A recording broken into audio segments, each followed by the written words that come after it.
Iyon, siguro yung nabalitaan nyo na, kami umuwi din sa Batangas.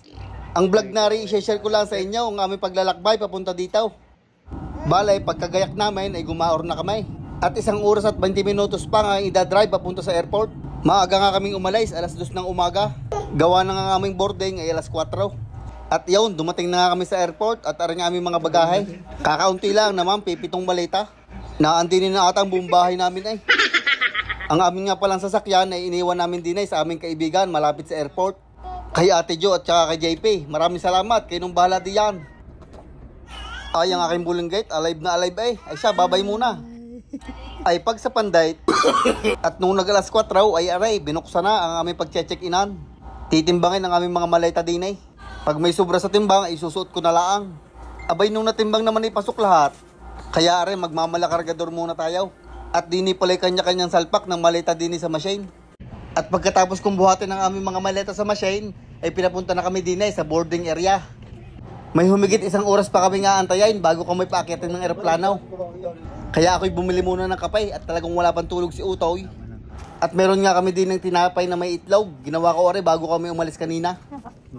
Si Ining naman ay binigyan namin ng biskwit din ay para may kinakain din siya. Pagkatapos namin kumain at tumambay na rin ng kaunti, pasasakay na daw kami ng eroplano. Ari nga palang aming unang sakay ng eroplano na magkakasama. Kaya naman excited na excited kami. Kahit maraming bitbait ay ayos laang. At unang plane ride nga din ng aking bulilit. Kaya kahit hindi mo tumatandaan ay panoodin mo na lang sa vlog ng daddy. Nag-iintay nga ako din yung may dumaan na magmamanay o kaya donut makabili. At nung magte-take off na nga ay nilagyan lang namin si baby ng earplug at masakit sa tenga pagkapataas. Iyon, at nung nasa ere na ay di makulit na. Pinapanood ko na lang na rin mga karton para maaliw-aliw. Ay pati mga tao sa likod ay kinakawayan ng aking anak ay pag sa Panday. Kami nga pala papuntang Montreal, 1.5 oras ang biyahe. At lumapag nga kami sa Montreal na mag-aalas 6 ng umaga na ata. At pagkababa nga namin ay binidbit ko na rin mga maleta, stroller at saka bag. Gawa ng si Ining ay tulog. Kailangan na namin mahanap ang sunod na gate at 2 oras lang ang aming layover din eh. May kalakihan nga ang airport ng Montreal, kaya malayo-layo ang takbuhin. Basta ang aming usapan ni Mrs. Pagkababa ay hahanapin na agad ang gate para doon na lang tatambay kung may oras pa. Abay mahirap nang maiwan ng eroplano, lalo pag garning may bata. At nung kami naka 2,900 na daan na hakbang, ay nakarating din kami din sa sunod na flight. Medyo maaga pa nga kaya kami nakapag-almusal pa. Bumili lang kami na ring ham and cheese sandwich at saka tubig, panulak. Ari nga ang aming ticket, ang aming boarding ay 8:20 ng umaga. Ay 5 minuto na lang kaya kami pipila na. Dini pala pag ikimay dalang baby ay papaunahin ka, kaya kami pinauna na. Iyan, nakasakay na kami sa aming pangalawang eroplano. May kahabaan nga ang aming pangalawang biyaheng aray. Ay biruin nyo 12 oras kami nasa Himpapawait. Tapos ay nakaupo laang. Abay ginawang bus ni Ineng. Ay kakapit ng mahusay at baka mahulaw. Wala ba yan? Ari nga ang aming unang meal, chicken piccata with pesto pasta. May kasama din niyang salad at saka chocolate mousse para sa dessert. Ang diskarte namin ni Mrs. ay susubukan ko siya habang hawak si baby. At pag natapos ay ako naman. Kahirap ng kumain din at kasikait. Ay wala naman kami magagawa kaya isubo na lang ng isubo.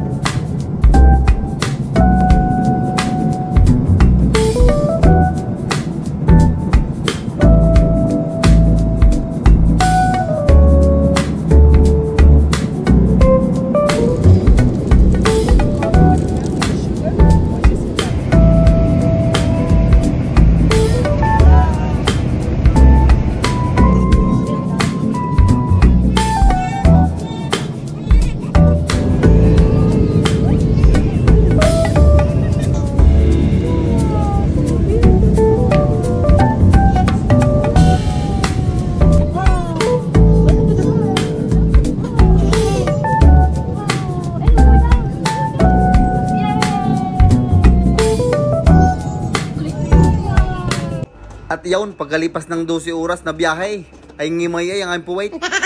Nandini na nga pala kami sa Dubai. 2 oras lang ulit ang aming layover, kaya hahanapin na agad namin ang sunod na gate. Mas malaki pala ang airport ng Dubai. Abay kailangan pa namin mag-shuttle para sa sunod na flight. Kaso'y mas malaki ata ang aking tiyan. Arin na nga ang sunod naming flight, nakita na namin. Kaya kami nagmeryenda muna din eh. Bumili ulit kami ng tinapay. Nakakatuwa nga at ang mga kasabay namin din eh ay mga Pilipino. Kaya feel na namin na pauwi na kami ng Pilipinas. Ari nga palang flight na ay Dubai to Philippines na. Ika nga sa atin ang biyaheng aray sibat papauwi. At iyon, hindi na nga kinaya ni Ineng ang pagod at natulog na. Buti na lang at may bassinet din eh na mahihigaan.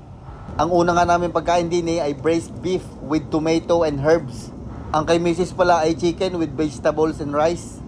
At pagkatapos kumain ay nagtitres lang kami ni Mrs. Ay walang magawa sa akin eh.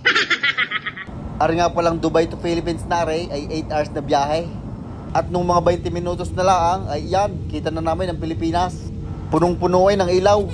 At iyon, touchdown Philippines. Kaya naman ang biyahe yaon pagkakahaba ay nakakatamad ng bumalik. Ay siya ay paanaw hanggang din na lang.